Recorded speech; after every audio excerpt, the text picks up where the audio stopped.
Hello students, good morning everybody. Welcome in today's session. Today we are going to start in the end the preparation of English.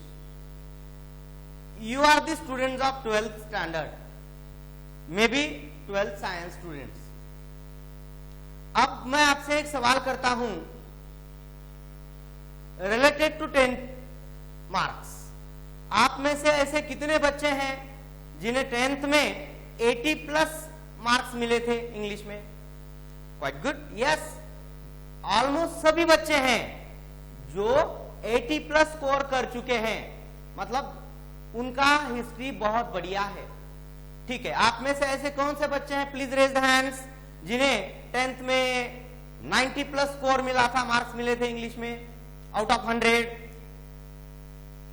वाह, देखिए आप में से कुछ बच्चे ऐसे भी हैं जिन्हें 90 प्लस मार्क्स मिले थे 10th में. Quite good score. तो ये इट इज क्रिस्टल क्लियर कि आपका हिस्ट्री बहुत अच्छा रह चुका है. ठीक है, और वैसे ही मार्क्स आप में से कितने बच्चे 12th बोर्ड एग्जाम में इंग्लिश सब्जेक्ट में पाना चाहते हैं? ओह, ऑलमोस्ट सभी को वैसा ही स्कोर चाहिए. Very good. किन किन लोगों को ऐसे लगता है कि वो स्कोर रिपीट हो जाएगा, वैसे ही मार्क्स 12th बोर्ड एग्जाम में भी आएंगे इंग्लिश में? ऑलमोस्ट सबको लगता है. वाह, वेरी गुड. वाह. अरे बच्चों, अब मुझे ये बताओ, 11th का पूरा साल गया, 12th का ऑलमोस्ट ये साल पूरा निकल गया है. अब within a month you are going to attempt the board exam, मतलब 2 साल का ड्यूरेशन पूरा कंप्लीट हो गया है. अब तक आप में से किन लोगों ने इंग्लिश का प्रिपरेशन किया है? कौन है? No one. अब ये बताओ, आप में से किन लोगों के पास इंग्लिश का टेक्स्ट बुक है? 2-4 स्टूडेंट्स है जिनके पास टेक्स्ट बुक है. अब मुझे ये बात समझ में नहीं आ रही है कि आपने ये 2 साल में कुछ भी एफर्ट्स नहीं लिए हैं, and without efforts you are expecting that type of score, quite good marks in English. How come? ये कैसे पॉसिबल है? क्या ये पॉसिबल होगा? Obviously not. नहीं होगा, क्योंकि आपने कुछ एफर्ट्स ही नहीं लिए हैं, आपने उस पर कुछ काम ही नहीं किया है, तो कैसे एक्सपेक्ट कर सकते हो?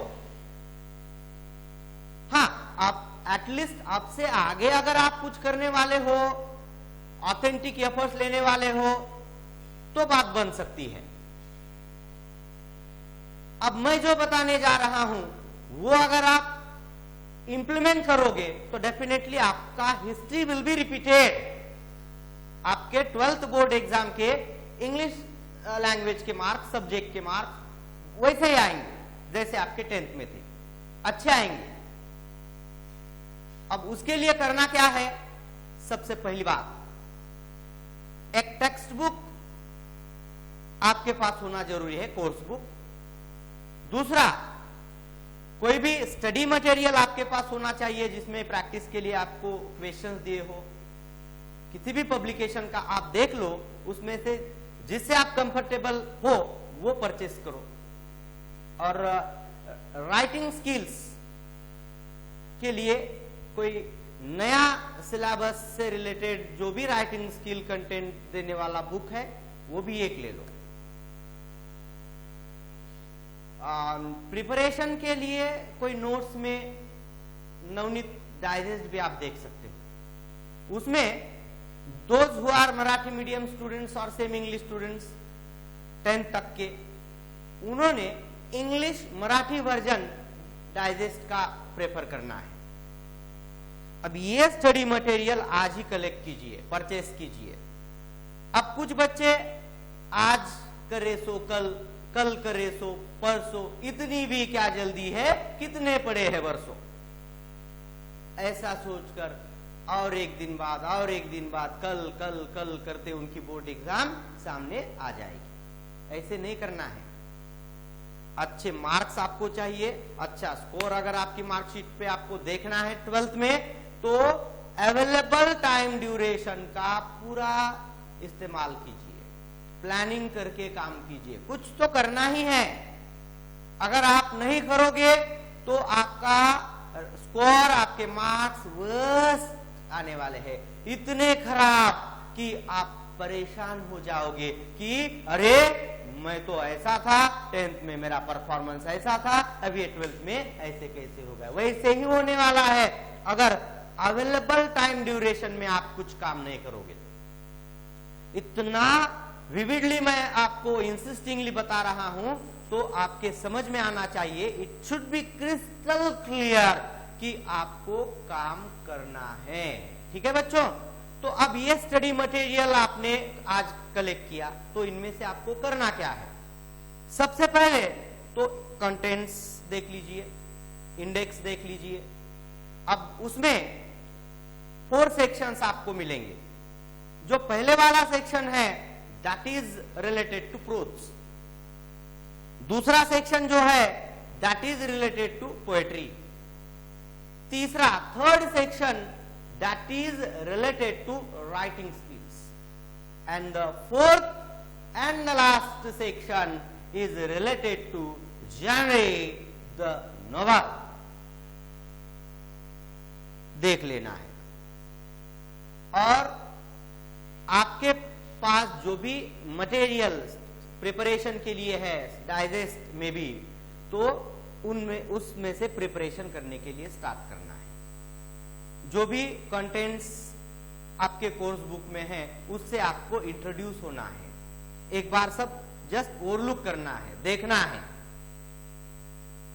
अब टेक्स्ट बुक में से लेसन आप रीड कर रहे हो, उसमें बहुत सारे डिफिकल्ट वर्ड्स है जो आपको पता नहीं है, तो आपके पास जो दूसरा मटेरियल सपोर्टिंग मटेरियल है उसमें से आप ग्लोसरी वोकैबुलरी पर काम कीजिए। Just go through the vocabulary, देख लीजिए, ज्यादा टाइम देकर लर्न करने की जरूरत नहीं है, जस्ट देख लीजिए, मीनिंग्स देख लीजिए, एक्सप्लेनेशन देख लीजिए। उसके बाद उस लेसन को फिर से एक बार just glance through the lesson rapidly, ताकि आप उससे इंट्रोड्यूस हो जाए।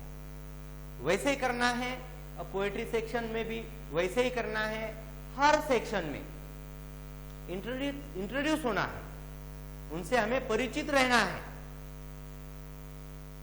अब लेसन पढ़ लिया, वोकैबुलरी देख ली, उसके बाद क्या करना है, वहां पे प्रैक्टिस के लिए क्वेश्चन सेट दिया है।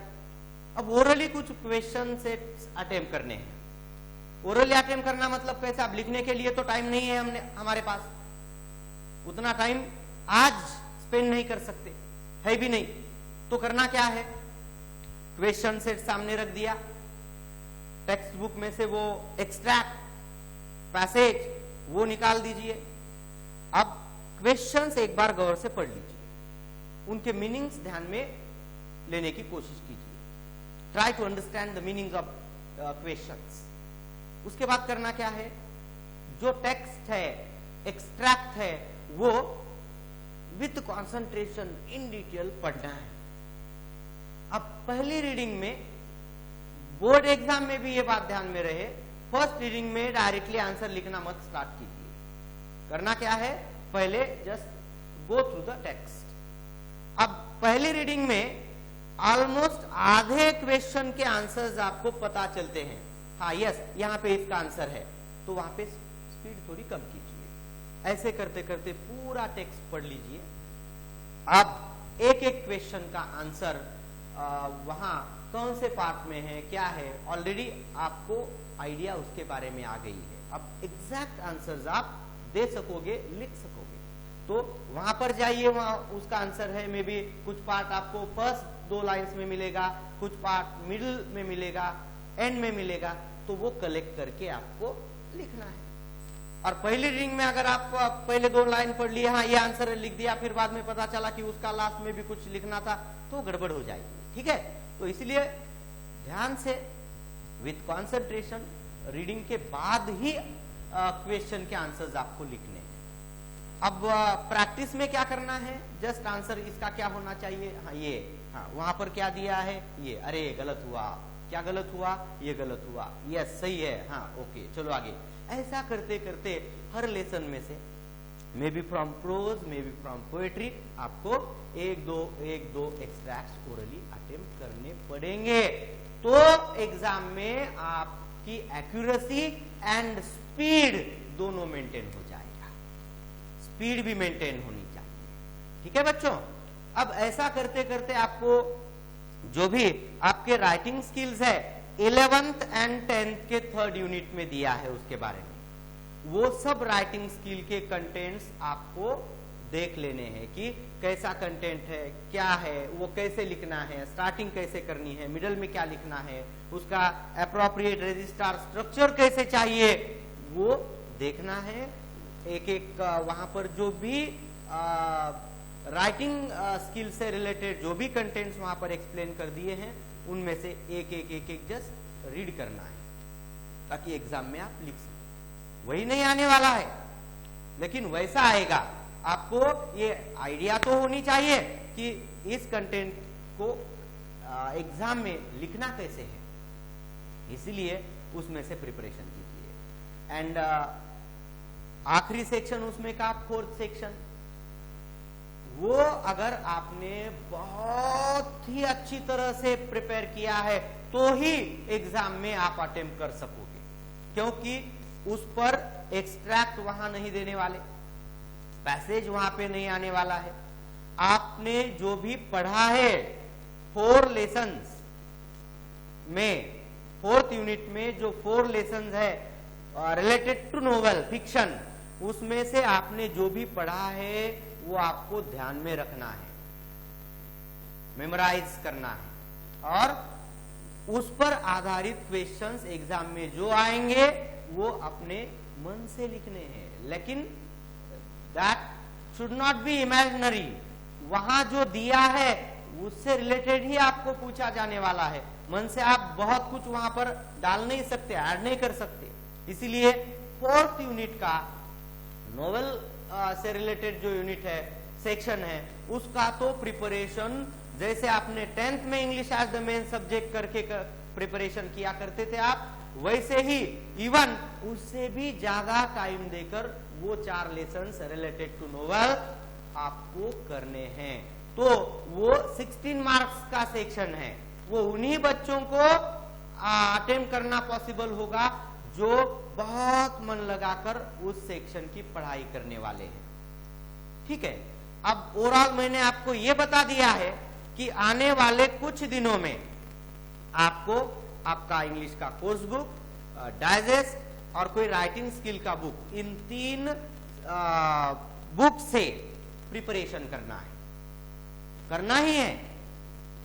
अगर ऐसा करते हो और डेली आप कुछ समय निकालकर प्रिपरेशन करते हो तो डेफिनेटली आपका history will be repeated, I am very sure about that. अब इसके अलावा ग्रामर सेक्शन का भी कुछ पार्ट है जो आपको प्रिपेयर करना है। ऑल द ग्रामर कंटेंट्स आपने 9th 10th में पढ़े थे, वो सब यहां काम में आने वाले हैं, वो सब रिवाइज कर दीजिए। और इतना सारा प्रिपरेशन अगर आप करते हो तो that will be sufficient for board examination. लेकिन प्रिपरेशन कब से करना है फिर से बताइए? आज, यस, सिंस टुडे, आज स्टार्ट करना है, आज ही काम करने को शुरुआत करनी है। ठीक है बच्चों, अब हम अपना जो बोर्ड एग्जाम के लिए question, activity based question paper, activity sheet है, उसके बारे में थोड़ी जानकारी लेते हैं। उसमें कितने क्वेश्चंस आते हैं, कितने क्वेश्चंस कहां पर आते हैं, कौन से सेक्शन में क्या होता है, इससे इंट्रोड्यूस हो जाते हैं। ये इंट्रोडक्शन भी जरूरी है क्योंकि हमें पेपर फॉर्मेट पता होना चाहिए, कौन से सेक्शन में क्या आता है, कैसे क्वेश्चंस एग्जाम में आते हैं, ये अगर हमें पता चलता है तो रिगार्डिंग दैट हम अपना प्रिपरेशन उस प्रकार से कर सकते हैं। ठीक है, तो मैं आप format of activity based question paper आपको बता देता हूं। ध्यान इधर दीजिए। देखो बच्चों, मैंने बोर्ड पर यह फॉर्मेट लिख दिया है। यहां देखिए, आप 12th स्टैंडर्ड के स्टूडेंट्स हो, सब्जेक्ट इंग्लिश के बारे में बात कर रहे हैं हम। रिटन मार्क्स 80 है, उसके लिए ये टाइम ड्यूरेशन है 3 आवर्स का। अब पहला सेक्शन देखिए, that is related to prose. इधर ध्यान, पूरा ध्यान इधर। उसमें first question, question number 1 A क्या दिया है देखो, read the extract and complete the activities. यहां पर 12 मार्क्स के लिए आपको सीन एक्सट्रैक्ट, मतलब टेक्स्ट बुक में से फर्स्ट सेक्शन जो है अपना रिलेटेड टू प्रोज, उसमें से एक्सट्रैक्ट आने वाला है, पैसेज आने वाला है। और उस पर आधारित जो क्वेश्चंस है वो देखो कैसे रहेंगे, A1, A2, A3, A4, A5, A6। कितने क्वेश्चंस हैं? 6 क्वेश्चंस। हर क्वेश्चन को marks 2 into 6 12। Hence the question number first A is for 12 marks। अब यहां एक बार आइए, A1 that is global understanding type question। global understanding, oral clear cut understanding, actual understanding of whatever you have listened, whatever you have read। आपने जो भी पढ़ा है, आपने जो भी सुना है, उसका actual understanding, you can say factual understanding पर आधारित यहां पर क्वेश्चंस होते हैं। A2 that is complex factual type question, या वेव डायग्राम से रिलेटेड भी क्वेश्चन यहां पर आ जाएगा। थर्ड क्वेश्चन मतलब A3 inference type, interpretation type, analysis type question. Inference type question you can say guess करना है, अनुमान लगाना है। इंटरप्रिटेशन टाइप स्पष्टीकरणात्मक क्वेश्चन, एनालाइज करना है। इनमें से किसी एक प्रकार का क्वेश्चन यहां पर आएगा 2 मार्क्स के लिए। A4 that will be personal response type question. उसका आंसर एज इट इज आपको टेक्स्ट में, गिवन टेक्स्ट में मिलने वाला नहीं है। करना क्या है, आपको वो टेक्स्ट से रिलेटेड सोचकर अपने मन से आंसर कंपोज करना है। उसके बाद यहां पर आइए, A5 language study, textual grammar पर आधारित क्वेश्चन आने वाला है यहां पे। और A6 वोकैबुलरी बेस्ड क्वेश्चन आएगा। यहां पर सिनोनिम्स, एंटोनिम्स, फ्रेजेस से रिलेटेड या वर्ड बिल्डिंग से रिलेटेड क्वेश्चन पूछा जाएगा।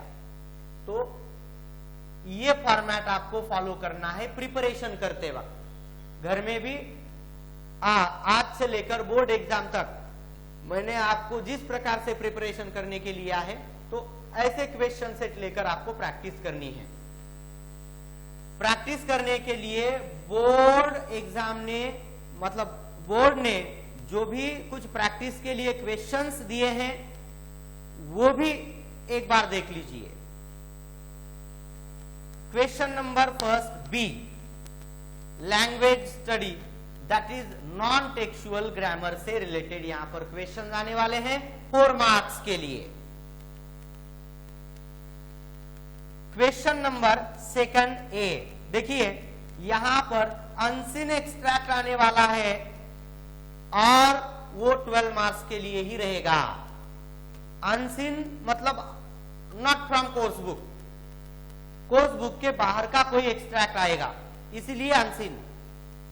और वैसे देखा जाए तो आज ये आपके लिए अनसीन ही है, क्योंकि आपने इससे रिलेटेड, टेक्स्ट से रिलेटेड कुछ भी पढ़ा नहीं है। ठीक है, तो इसको आपको अगर सीन करना है तो मैंने जैसे पहले बताया था वैसे प्रिपरेशन करना है। ठीक है बच्चों, अब यहां जो क्वेश्चन आने वाले हैं same A1, A2, A3, A4, A5, A6 ऐसे ही क्वेश्चंस यहां आएंगे 12 मार्क्स के लिए। क्वेश्चन नंबर सेकंड बी देखिए, गिवन एक्सट्रैक्ट की समरी लिखनी है, टाइटल देना है, 3 मार्क्स के लिए, 3 मार्क्स के लिए। क्वेश्चन नंबर सेकंड सी देखिए, माइंड मैपिंग या नोट मेकिंग से रिलेटेड क्वेश्चन आएगा 3 मार्क्स के लिए। ये हो गया question first, question second of the prose section. ये पहला सेक्शन हो गया। अब दूसरा सेक्शन देखिए, that is related to poetry. अपने टेक्स्ट बुक में का सेकेंड सेक्शन जो है उससे रिलेटेड यहां पर क्वेश्चंस है। क्वेश्चन नंबर थर्ड देखिए, क्वेश्चन नंबर थर्ड, उसमें seen extract, question number third A में seen extract from our text book 10 marks के लिए। कितने मार्क्स है? 10 मार्क्स है। अब यहां प्रश्न कैसे आएंगे देखो, A1 global understanding type, A2 inference type, interpretation type, analysis type, A3 personal response, A4 poetic devices may be of figures of speech, and A5 creativity based question. आपको आपके मन से 2-4 लाइंस, पोएटिक लाइंस कंपोज करने के लिए कहा जाएगा। तो ये क्रिएटिविटी आपको यहां दिखानी है। देखिए हर क्वेश्चन को यहां पर 2 मार्क्स है, hence this extract is for 10 marks. Question number third B देखिए, एप्रिसिएशन। यहां जो टेक्स्ट बुक में से, पोएट्री में से कॉन्टेक्स्ट दिया था या एक्सट्रैक्ट दिया था, वो छोड़कर किसी दूसरी पोएम यहां पर आपको पूछी जाने वाली है एप्रिसिएशन के लिए। तो उसका एप्रिसिएशन लिखना है पोएम का, 4 मार्क्स के लिए है। ठीक है बच्चों। Section third that is based on writing skills.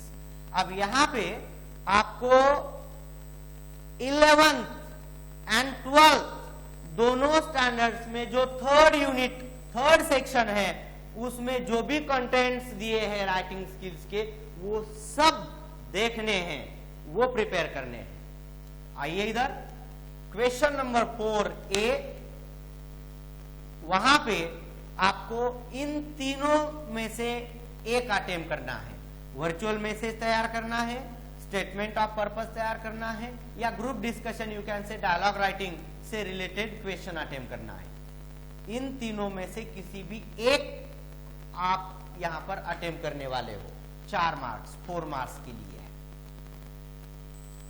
Question number 4 भी देखिए, ईमेल लिखना है, रिपोर्ट लिखना है, या इंटरव्यू में भी इंटरव्यू क्वेश्चंस तैयार करने हैं। तो इन तीनों में से एक यहां पर अटेम्प्ट करना है, मार्क्स है उसके लिए 4। क्वेश्चन नंबर 4C, स्पीच तैयार करना है, कंपेयरिंग मतलब anchoring, you can say expansion of idea. इन तीनों में से किसी एक से आप डील करने वाले हो, एक अटेम्प्ट करने वाले हो, मार्क्स है उसके लिए 4। अब क्वेश्चन नंबर 4D देखिए, रिव्यू राइटिंग, ब्लॉग राइटिंग या अपील राइटिंग, इन तीनों में से एक अटेम्प्ट करना है, उसके लिए marks 4। Hence the question number 4 is for 16 marks. Writing skills को यहां डायरेक्टली आपको 16 मार्क्स मिलने वाले हैं। कितने राइटिंग स्किल के कंटेंट्स आइटम्स अटेम्प्ट करने हैं? 1 2 3 4, 4 into 4 16। यहां ऑप्शंस भी दिए हैं, 3 from 1, choice is given here. आपको सोच समझ के सिलेक्ट करना है, डिसाइड करना है कि कौन सा लिखना है। ठीक है बच्चों। अब आखिरी सेक्शन 4, लिटरेरी जॉनर, नोवेल से रिलेटेड यहां पर क्वेश्चन आने वाले हैं। ये टेक्सुअल पार्ट से रिलेटेड है। अपना सेक्शन 4 जो कोर्स बुक में है उससे रिलेटेड यहां क्वेश्चंस आने वाले हैं। मैंने ऑलरेडी आपको पहले बता दिया है कि ये सेक्शन आप तभी अटेम्प्ट कर सकोगे आप अगर टेक्स्ट बुक में से आपका सेक्शन 4 अच्छी तरह से रीड आपने ऑलरेडी कर लिया है, उसका प्रिपरेशन आपने किया है, और वहां जो भी दिया है वो आपने कॉन्सेंट्रेट करके पढ़ा है, ध्यान में रखा है। आज भी आप के वो ध्यान में है। तो ही ये पॉसिबल है अटेम्प्ट करना। यहां पर अगर ये आपने कभी पढ़ा ही नहीं है तो इसमें का सिंगल वर्ड आप लिख नहीं सकोगे। फिर से मैं बता दूं कि not a single word will be possible for you to attempt right until and unless you prepare section 4 from textbook very nice। ठीक है, अब आइए इधर क्वेश्चन नंबर 5A। यहां पे 4.1 दैट इज नोवेल की हिस्ट्री जो है उससे रिलेटेड क्वेश्चंस पूछे जाने वाले हैं। उसमें ये जो क्वेश्चन है ए 4 मार्क्स के लिए है, उसमें 2 सब क्वेश्चन है, ये पहले वाला एंड दूसरे वाला 2-2 मार्क्स के लिए है। यहां पर फैक्चुअल टाइप क्वेश्चंस है, आपको ऑब्जेक्टिव टाइप क्वेश्चंस आएंगे वहां पे, और वहां पे तो जो चाहिए वही आपको लिखना है। थोड़ा इधर उधर आप अगर आप करते हो तो वहां पे मार्क्स नहीं मिलेंगे आपको। एग्जैक्ट जो पूछा है वही लिखना है। यहां ये क्वेश्चन नंबर 5B। अब आंसर इन अबाउट 50 वर्ड्स। यहां पे क्वेश्चन हमारे टेक्स्ट बुक में का 4th सेक्शन उसमें का 4.2 उससे रिलेट करने वाला है। उसमें भी 2 सब क्वेश्चन है। ये 4 मार्क्स के लिए है। ये 4 मार्क्स कैसे मिलेंगे आपको? फर्स्ट के लिए 2 और सेकंड के लिए 2। ठीक है, अब देखिए पहले सब क्वेश्चन में डिस्क्राइब करो, एक्सप्लेन करो, कंपेयर करो, या कॉन्ट्रास्ट बेस्ड या नेम और discussion based question will be here. ठीक है, अब दूसरा जो सब क्वेश्चन है इलुस्ट्रेट करना है, आपको नरेट करना है, जस्टिफाई करना है, फाइंड करना है या आइडेंटिफाई करना है।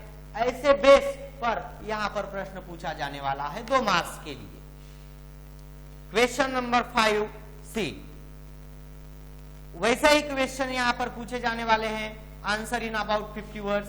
यहां पर क्वेश्चन फ्रॉम 4.3 इस लेसन में से इस नोवेल से रिलेट करने वाला क्वेश्चन यहां होगा। 2 सब क्वेश्चन है। जैसे यहां इस 5B में क्वेश्चंस थे, same type of questions will be here 2 marks के लिए, hence this is for 4 marks. और आखिरी question number 5D answer in about 50 words. Same question है and that is from text book section 4.4 से relate करने वाला है ये प्रश्न।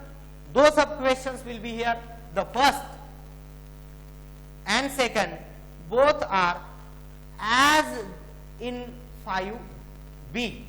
यहां जैसे हमने ये क्वेश्चंस देखे हैं वैसे ही यहां पर क्वेश्चंस पूछे जाने वाले हैं। 2 मार्क्स के लिए 2 क्वेश्चंस है, 2 4। Hence section 5 is for 16 marks. 4 attempt करने हैं, A B C D, 4 into 4 16। Hence the total paper अगर आप देखते हो तो वो हो गया 80 मार्क्स के लिए। ठीक है, अब देखिए स्टूडेंट्स, मैंने आपको ये पूरा एक्सप्लेन करके इसलिए बताया है, या इन ब्रीफ मैंने आपको पेपर से इंट्रोड्यूस किया है, ताकि आप बोर्ड एग्जाम का फियर जो भी आपके मन में है वो निकल जाए और प्रिपरेशन करने के लिए आपको कोई दिक्कत ना हो। ठीक है, देखिए पिछले कुछ समय से मैं आपको ये इंसिस्टिंगली बता रहा हूं कि हमें बोर्ड एग्जाम में, यानी कि आने वाले बोर्ड एग्जाम में इंग्लिश इस सब्जेक्ट में अगर अच्छे मार्क्स चाहिए तो ये पेपर फॉर्मेट अच्छी तरह से ध्यान में रखना है। उसके हिसाब से मैंने जैसे स्टार्टिंग में बताया था वो स्टडी मटेरियल आज ही कलेक्ट करना है, उसमें से प्रिपरेशन स्टार्ट करना है। और ये प्रिपरेशन करते वक्त कोई भी डाउट अगर आपके मन में है या कोई कंफ्यूजन है, कहाँ जहां पर आपको दिक्कत है, तो without any hesitation you can share your doubts with me. मुझे बोलिए, I will clarify your doubts. मैं आपके जहां भी डाउट्स आते हैं वहीं के वहीं क्लेरिफाई कर दूंगा। आपको जो भी असिस्टेंट चाहिए, सपोर्ट चाहिए, definitely I am committed to support all of you students. ठीक है बच्चों, तो आज हम यहाँ रुकते हैं। तो मैं रुकने से पहले आपसे ये प्रॉमिस, कमिटमेंट लेना चाहता हूं कि आज ही ये सब मटेरियल कलेक्ट करके प्रिपरेशन स्टार्ट करने वाले हैं। कितने बच्चे स्टार्ट करने वाले हैं आज ही? That's good, yes. ऐसे ही अगर सब बच्चे आज ही काम स्टार्ट करते हैं तो हमारा future regarding board marks will be very bright. I do not have any doubt about that. ठीक है बच्चों, तो यहां पर रुकते हैं। Have a good day, thank you, see you.